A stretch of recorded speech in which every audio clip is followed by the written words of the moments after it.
Oh my god, there's so much stuff to gear, to upgrade. There's crests and explorer and ranks and dungeons. Raid items have different levels. What is going on? That's fine, because in today's video, we will teach you everything that you need to know about gearing in 10.1 with the new upgrade system, with all of the eye levels in the game that nobody seems to understand anymore, not to mention currencies, crests, and all of that. So bookmark the video.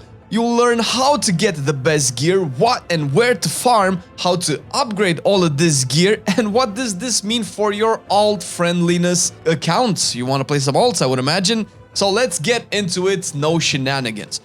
The new upgrade system, no more Valor upgrading, but now we have a bunch of other stuff, which it's not actually very simple. So buckle up, because we're gonna blast through all of them so you can understand everything. First of all, there are gear ranks similar as before, but now more of them. You will have Explorer gear with 8 ranks ranging from eye levels 376 to 398.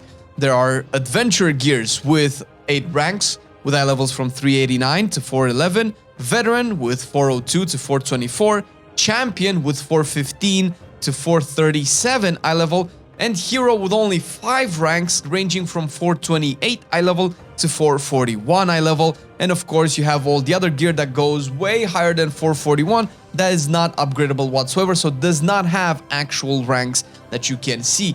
And as you've been able to observe, there are some overlaps in the ranks to keep it a little bit simple, but the overlaps, although it slightly complicates the system, makes sure that you can actually do a lower form of content and still upgrade your gear to the higher level content so that you can maintain some gear relevance. It definitely makes it better where you have situations where you can loot, let's say, the normal Sarkareth cloak that normally drops at 431 eye level, and you can upgrade it all the way to 441 eye level, where the heroic cloak is 444 eye level that cannot be upgraded anymore. So essentially you can be a normal raider, loot the best item in the normal raid, and get it close to where the heroic upgrade is only 3 eye levels difference, which is huge for people that want to make sure that the items are a little bit relevant. This does make things a little bit more complicated, but don't worry, we actually have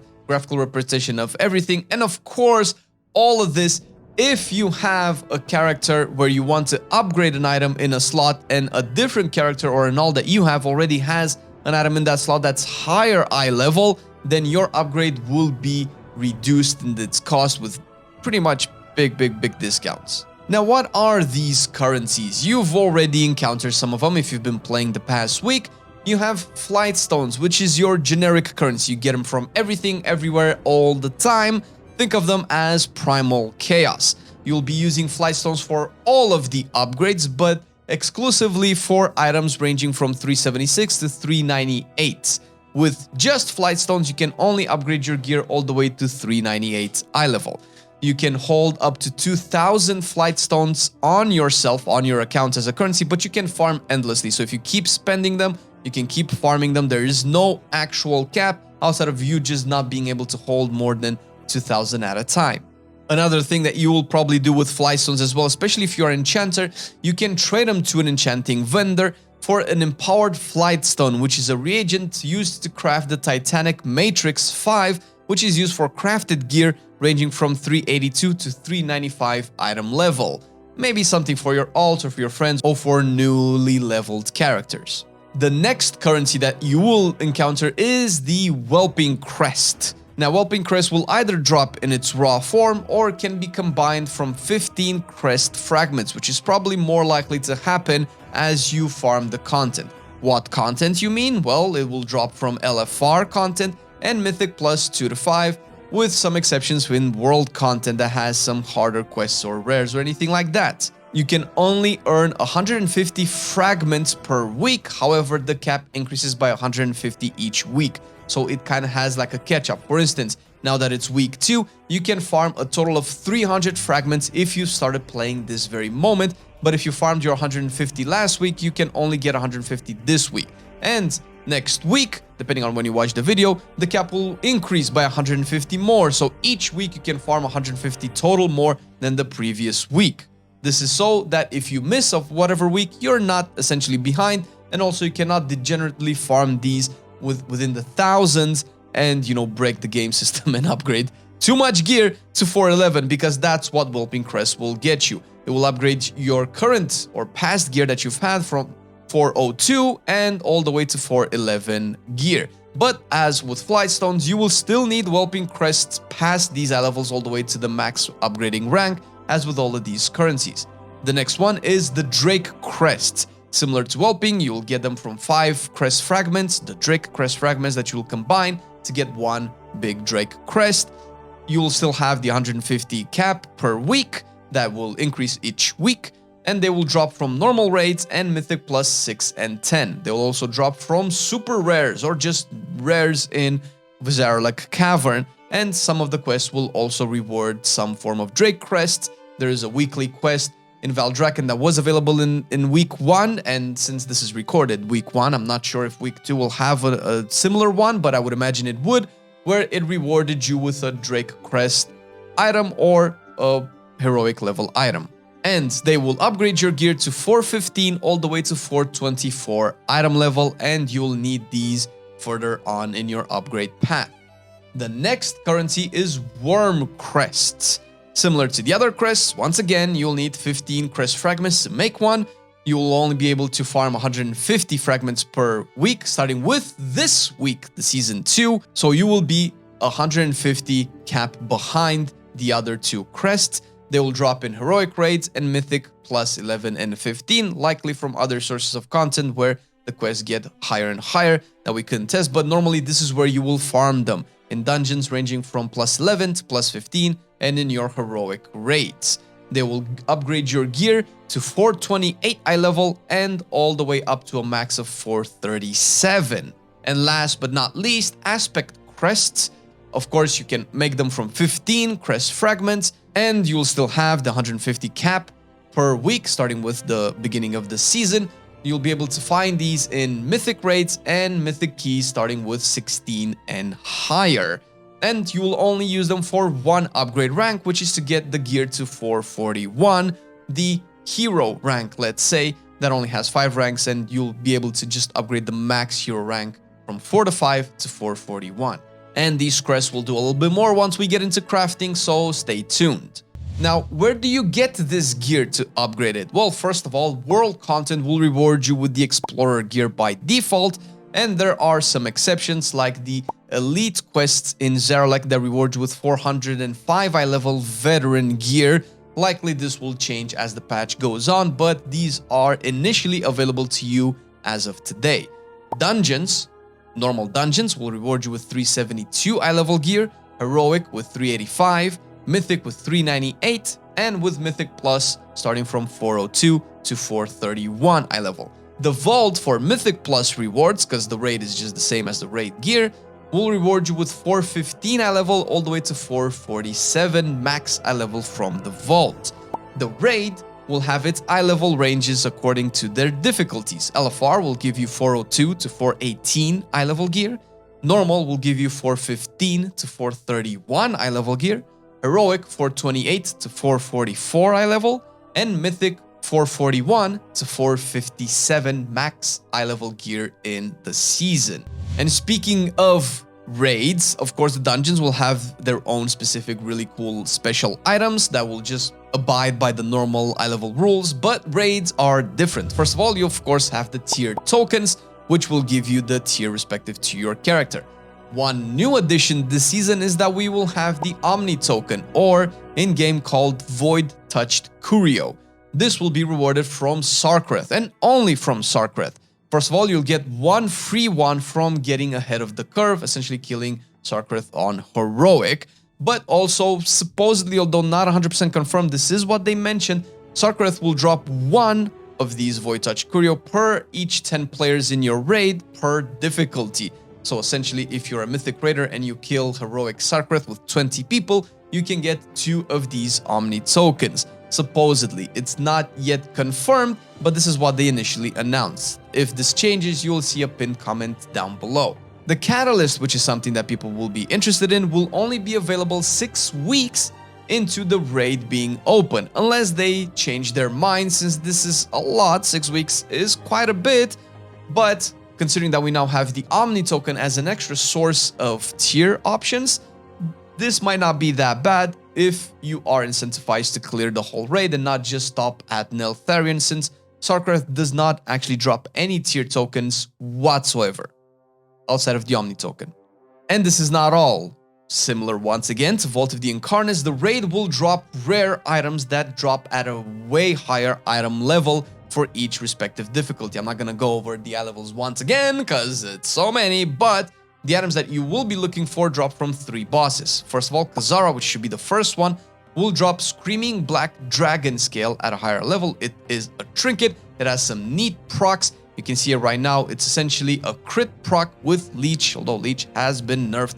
And it has an on-use effect that's a little bit weird, where you can crash down dealing Shadow Flame damage on your enemies, but you'll have to be airborne to use this. Likely there's a boss in the raid that will knock you away, knock you up, and you can probably use this there. The next boss that will drop special items will be Neltharion, the second to last boss, which will drop the class trinket. There are 3 total trinkets for similar to tier sets that will be available for a bunch of classes. For instance, the Neltharion's Cult Dominance will be available to Hunter, Shaman, Warlock, and Monk. It will be a haste trinket, and it will make it so that when you pop your cooldowns, for instance for Warlock, summoning your Infernal grants you 1000 intellect per stack and reduces your movement speed by 10% from Heroic Neltharion.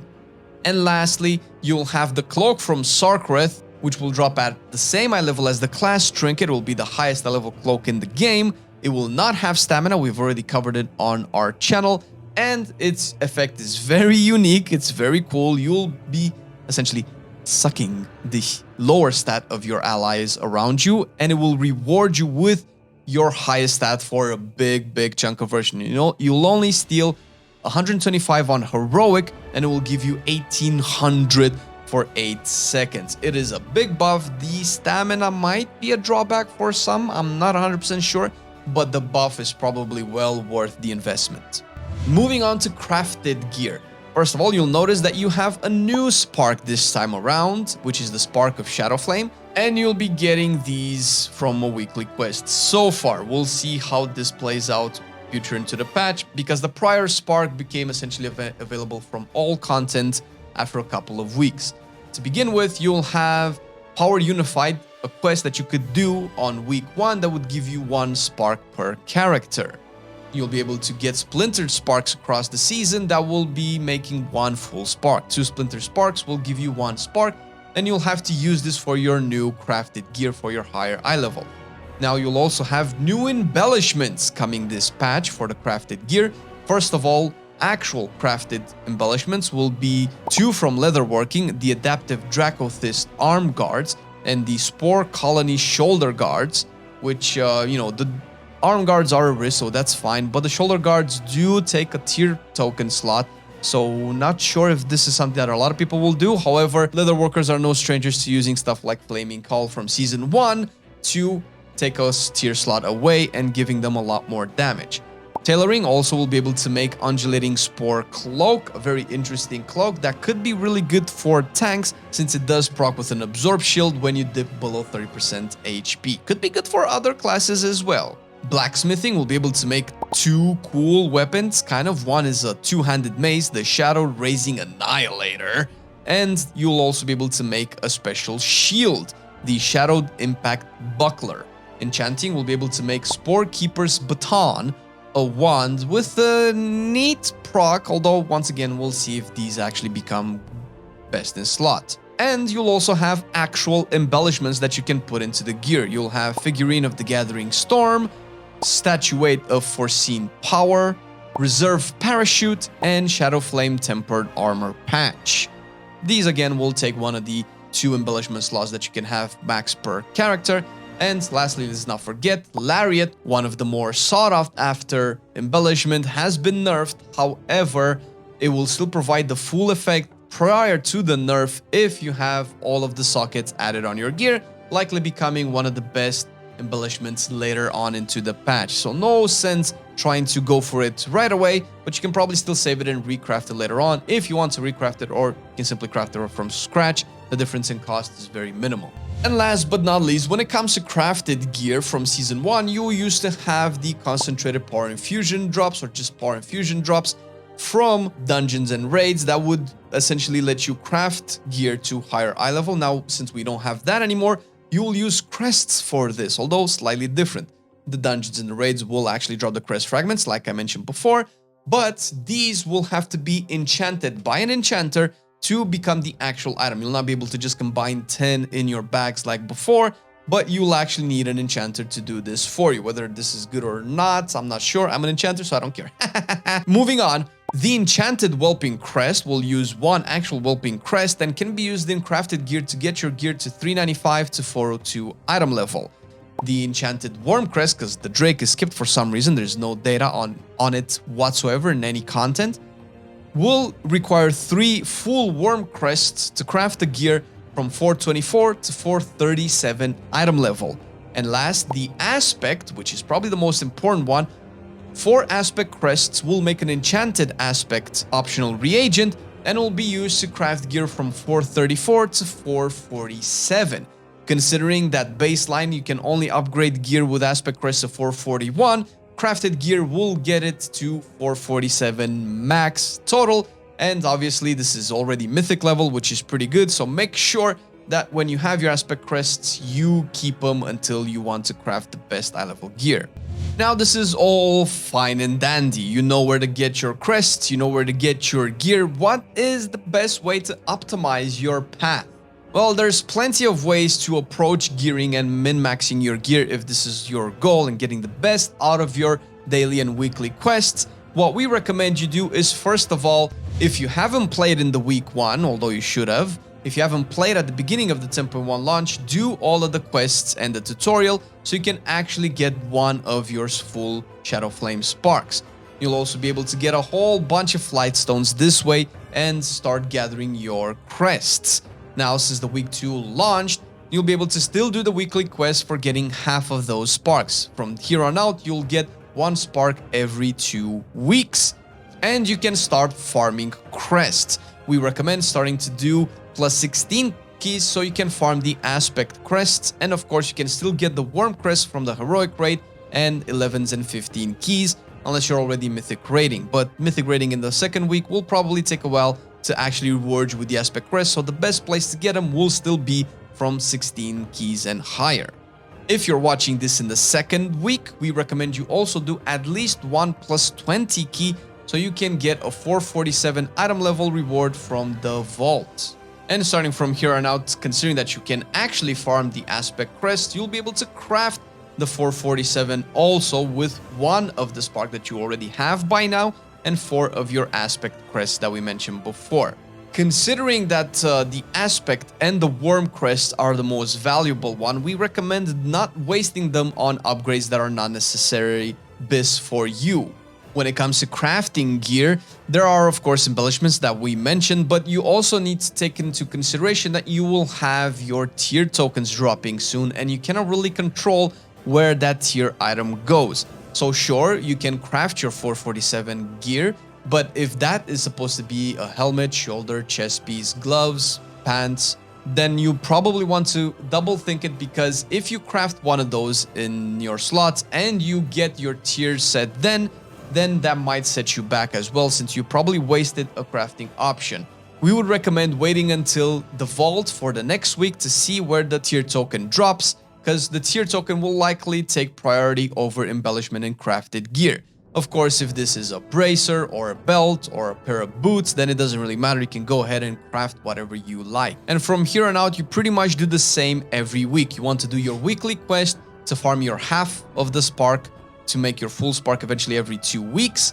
Make sure you do the plus 20 key to get a 447 vault reward. And while you're at it, you can still do 16s to farm those aspect crests and your worm crest from the raids and lower keys if that's something that you need for your gear. Let's not forget that I did mention the Omni token for Psarcrest. This mostly comes down to your guild. If your guild essentially wants to farm the last boss of the expansion, getting that Omni tier token is going to be very valuable to get you your tier quicker. which makes your upgrading gear a lot easier because you can make the better choices since you'll get a tier quicker, and will make the crafted gear also easier to do since you already have the Omni token tier that you can choose in which slot it will go. So let's say if you're a cloth user and you want that shoulder a Miss of the Blue embellishment, then you can just use your Omni token for every other gear slot that rewards you a tier then instead of the actual shoulder. And this should cover all of the gearing details that you need. We recommend you bookmark this video. Obviously, it helps us out because you watch the video a lot more time, but